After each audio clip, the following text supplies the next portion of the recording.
Alright, so I got it hooked onto the battery negative, routed around, up, over, and around to the voltmeter. Then I got the other side to ground. Where's it at? Right there, yeah. So ground to ground is what I'm saying.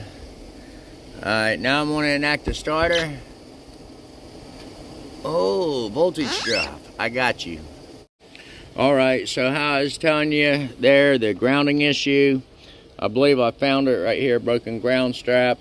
I'm just going to shortcut the system and attach it to the alternator right there. But yeah. Alright, so same thing from ground to ground down there on the battery. I got the little ground repaired right there, straight into the alternator. What kills me is there's a great big doofy dumb ground down there.